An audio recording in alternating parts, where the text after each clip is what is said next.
రాజకీయం అన్నారు కాబట్టి రాజకీయం డెసిషన్ అనేది కృష్ణ గారిదే, ఇద్దరు కలిసి తీసుకున్న డెసిషన్ అది. కృష్ణ గారు కొంచెం రాజీవ్ గాంధీ గారు అంటే బాగా ఇష్టం, బట్ రాజకీయాల్లో వెళ్ళాలని ఎప్పుడు అనుకోలేదు. నాకు బాగా గుర్తుంది. ఇందిరాగాంధీ గారు చనిపోయినప్పుడు మదర్ బోర్మని ఏడుస్తుంది. అంటే ఒక మహిళా ప్రధానమంత్రి అనేటువంటి ఆమెకి అప్పట్లో అది పెద్ద అది కాకుండా నార్మల్ డెత్ కాదు కదా, నార్మల్ డెత్ కాదు అని ఆమె డెడ్ బాడీ చూడాలని అడిగింది కృష్ణ గారిని. ఇమ్మీడియట్ ఫ్లైట్ బుక్ చేసి, అప్పుడు కాంగ్రెస్ ప్రభుత్వం అంతా ఆయనకు బాగా తెలిసిన వాళ్ళే, తెలుగు మినిస్టర్స్, చీఫ్ మినిస్టర్స్ అందరూ అంత తెలుగు వాళ్ళే కదా. నేను వస్తున్నాను, అక్కడికి వెళ్తానంటే అక్కడ ఢిల్లీలో ఇందిరాగాంధీ గారిని ఆమె చూసి ఆ బాడీని, రాజీవ్ గాంధీ గారు అప్పుడు పరిచయం అయ్యారు కృష్ణ గారు. అప్పట్లో ఇక్కడ అంటే రాజకీయం కొంత తేడాలు వచ్చాయి. అప్పుడు కాంగ్రెస్, తెలుగుదేశం ఇవన్నీ కూడా కొంత చేంజెస్ అవుతాయి. మిస్ మ్యాచ్ కూడా కాదు, మార్పులు జరుగుతున్నాయి. రాజీవ్ గాంధీ గారు ఈయన యొక్క పాపులారిటీ చూశాడు. అంటే రామారావు గారిని పొలిటికల్గా, రామారావు గారు అంటే కృష్ణ గారికి మహాప్రాణం, ఆయన ఫ్యాన్, ఈయన దేవుడిగా చూస్తారు. బట్ పొలిటికల్గా హీజ్ అ కాంగ్రెస్ ఫ్యామిలీ డెఫినెట్గా. సో రాజీవ్ గాంధీ గారు అబ్జర్వ్ చేశారు, హీ ఎన్క్వైర్డ్ అబౌట్ హిమ్. అప్పటి నుంచి he was in touch with Krishna గారు. ఓకే. కానీ నాకు విచిత్రం ఏంటంటే, మేము అప్పుడు సత్య స్టూడియోస్, ఎంజీఆర్ గారి స్టూడియోస్లో షూటింగ్ చేస్తున్నాం. కృష్ణ గారు నేను ఇద్దరు ఉన్నాం సినిమాలో. ఏదో మదర్ సినిమా డైరెక్షన్. మరి అప్పట్లో ట్రంక్ కాల్సే కదా, ఫోన్లు ఢిల్లీ నుంచి ఎస్టీడీ కూడా రాలేదు అప్పటికి. మధ్యాహ్నం ట్రంక్ కాల్ వచ్చింది, కృష్ణ గారి గురించి ఢిల్లీ నుంచి ఫోన్ చేస్తున్నారు, ఎవరు మాట్లాడాలి అంటే, దేనికి అన్నాడు. ఏమండి అది మాట్లాడతారంట అంటే, ఆయనకు అర్థమైపోయింది ఎంపీ కంటెస్ట్ చేయాలని ఏదో ఆఫర్ వచ్చినట్టుంది, ఇప్పుడు వద్దు అన్నాడు. కట్ చేశాడు ఫోన్. ఇప్పుడు సాయంకాలం 6 గంటలకు వచ్చింది ఫోన్, ఎవరో ఢిల్లీలో మినిస్టర్ ఎవరో మాట అవాయిడ్ చేశాడు. అంటే నేను సపోర్ట్ ఇస్తాను కానీ సినిమాలో బిజీగా ఉన్నాను. కానీ రాత్రి 9:30-10 గంటలకి నేను అప్పుడే భోజనం చేసి కింద కూర్చున్నాను, వాళ్ళది 3వ అంతస్తు, నాది 1st అంతస్తు. ఫోన్ వచ్చింది, తీశాను. ఆ ఫోన్ నా లైఫ్లో మర్చిపోయాను. Rajiv Gandhiji would like to speak to Shri Krishnaji అన్నారు. నాకు ఒకసారి వణుకొచ్చింది. అంటే రాజీవ్ గాంధీ గారు అంటే అప్పట్లో అంతే కదా, మాకు అప్పట్లో ఇంటర్కామ్ ఉండేది ఇంట్లో. పెళ్ళి కొట్టి రాజీవ్ గాంధీ గారు అన్నాడు ఆయన.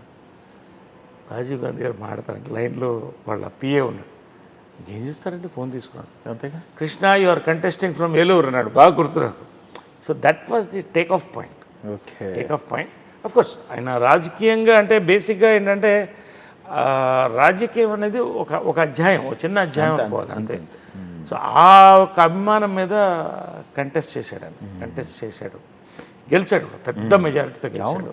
బట్ ఆఫ్కోర్స్ అప్పట్లో రాజకీయంగా మళ్ళీ నేషనల్ ఫ్రంట్ అంటే ఇక్కడ తెలుగుదేశం గెలవడం, కాంగ్రెస్ ఓడిపోవడం, కొన్ని ఇట్ వాజ్ నాట్ హ్యాపీ అక్కడ జరుగుతున్నటువంటిది. బట్ ఆయనకు గుర్తింపు అయితే మహనీయులు రాజీవ్ గాంధీ గారు కానీ పివి నరసింహరావు గారు. రాజీవ్ గాంధీ గారు చనిపోయినప్పుడు ఆయన అప్పుడే 2nd టైం కంటెస్ట్ చేస్తున్నాడు. ఆయన బోర్మని ఇచ్చేసాడు. కృష్ణ గారు కూడా చాలా ఇష్టం రాజీవ్ గాంధీ గారు అంటే. ఇద్దరు ఫొటోస్ కూడా ఉంది ఇక్కడ. బ్రదర్స్ లాగా ఉండేవాడు, చూస్తే అందంగా ఇద్దరు. తామర పూలు లోటస్ లాగా ఉండేవాళ్ళు ఇద్దరు. సో ఏడ్చినప్పుడు అప్పుడు పివి నరసింహరావు అడిగారట. అప్పుడు ఐ థింక్ నేదురుమల్లి జనార్దన్ రెడ్డి గారిని అడిగారు అనుకుంటా, ఏంటయ్యా ఈయన కృష్ణ గారు కాంగ్రెస్ నుంచి ఏం అడగడు ఏంటి మనల్ని, ఏం అడగాలి, అదే రాజీవ్ గాంధీ అడిగాడంట. ఆయన ఏం అడగడు కదా, అంటే నిస్వార్థమైనటువంటి రాజకీయంలో ఆ అధ్యాయంగా చెప్పొచ్చు అండి. Why is Krishna is not asking any favours from us అంటే, వీళ్ళు చెప్పినట్టున్నారు, ఆయన ఎవరిని ఏం అడగడండి, మీరు ఇచ్చినా తీసుకోడు ఫేవర్స్, మీరంటే అభిమానం, కాంగ్రెస్ మీకోసం పోటీ చేశాడు, కాంగ్రెస్ అంటే అభిమానం, ఇంతే. అంతటితో అది ఆ అధ్యాయం అయిపోయింది. అఫ్కోర్స్ తర్వాత మళ్ళీ హీరోగా ఒక 2nd ఇన్నింగ్ స్టార్ట్ అయింది. అల్లూరి సీతారామరాజు తర్వాత సినిమాలు అసలు దాదాపు 15 సినిమాలు ఫ్లాప్ అని అన్నారు కదా. అది నాకు బాగా గుర్తండి. ఇది కృష్ణ గారు చెప్పినవన్నీ కూడా. Alluri Sitaramaraju cinema I think if I remember, I'm not I don't know, cinema చాలా బాగుంది కృష్ణ ఆయన చెప్పింది. ఐ థింక్ ఇట్ ఈస్ వాళ్ళ వాహిని నాగిరెడ్డి గారు మరి ఆయన బ్రదరు చక్రపాణి గారు ఎవరు, చాలా బాగుంది కృష్ణ, కానీ తర్వాత నీకు సినిమాలు ఆడవన్నాడు. అదేంటి ఇలా అసలు అర్థం కాలేదు దానికి. అంటే చూడండి వాళ్ళ క్యాల్కులేషన్ అది ఏంటి, ఇప్పటికీ చరిత్రలో అది 2 సార్లు రిలీజ్ అయితే 2 సార్లు కూడా 175 డేస్, 2 సెకండ్ రన్లో 100 డేస్ ఆడింది. సో అలాంటి సినిమా దాని తర్వాత కృష్ణ గారిని ఎలా చూడాలి, ఎలా చూడాలి, పీక్. కాబట్టి ఆయన చెప్పింది అదే అన్నాడు కృష్ణ గారు, ఆయన చెప్పింది కరెక్ట్ అయిందయ్యా నరేష్. వరుసగా పెట్టి 15 సినిమాలు అసలు ఫ్లాపుల మీద ఫ్లాపులు. అంటే కృష్ణ గారిని అల్లు సీతారామరాజు చూసిన తర్వాత ఎలా చూడాలో జనానికి, అంటే మామూలుగా ఒక హీరోగా ప్యాంట్ షర్ట్ వేసుకుని డాన్స్ చేయాలంటే జనం, కానీ వీళ్ళ గొప్పతనం ఏంటంటేనండి దాని అన్నింటినీ అధిగమించి వచ్చారు కదా. ఇప్పుడు ఒక 15 సినిమాలు హీరోకు ఫ్లాప్ అయితే దాంతో గొళ్ళెం పెట్టి తాళం వేసి క్లోజ్ కెరియర్. కానీ ఆ టైంలో ఒకటి గొప్పతనం ఏంటంటేనండి, వాళ్ళ బ్రదర్స్ కూడా అండి, బంగారు గారు, హనుమంతరావు గారు, ఆదిశేషరావు, హనుమంతరావు అండి. హనుమంతరావు కూడా చాలా లెజెండ్, ఇప్పుడు లేరు మన మధ్య. ఆ ప్రొడక్షన్ హౌస్ వాళ్ళు నిలబెట్టారండి పద్మాలయాన్ని, హ్యాట్స్ ఆఫ్ అండి. అంటే ఒక్కసారి మళ్ళీ దాన్ని తీసుకొచ్చి మళ్ళీ హిందీకి వెళ్ళి హోషియారు, తోఫా పెద్ద పెద్ద సక్సెస్లు.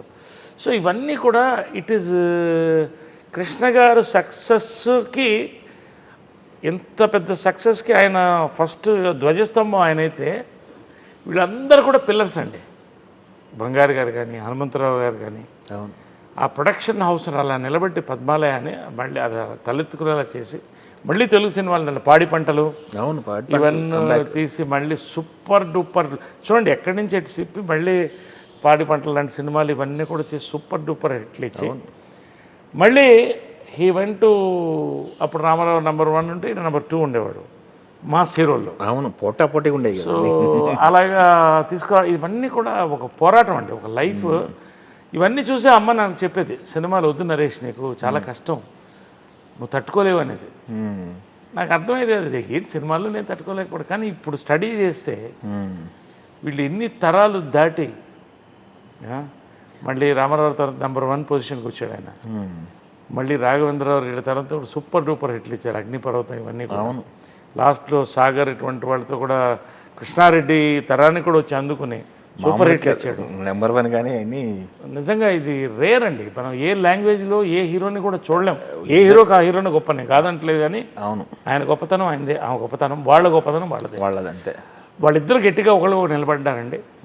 ఈ బ్రదర్స్, ఈ ఫ్యామిలీ, తర్వాత వీళ్ళ ఫ్రెండ్స్, వీళ్ళకి ఒక ఫ్రెండ్ సర్కిల్ ఉండేది. ప్రభాకర్ రెడ్డి గారు, సో ప్రభాకర్ రెడ్డి గారు, తర్వాత పిసి రెడ్డి గారు, డైరెక్టర్ పిసి రెడ్డి గారు, తర్వాత గిరిబాబు గారు ఇంత సినిమాలు తీసేవాడు, చాలా సినిమాలు హిట్ సినిమాలు తీసేవాడు. సో వీళ్ళంతా కూడా they stood as a strong, అప్పట్లో యూత్ బ్యాచ్ అంటే వీళ్ళే.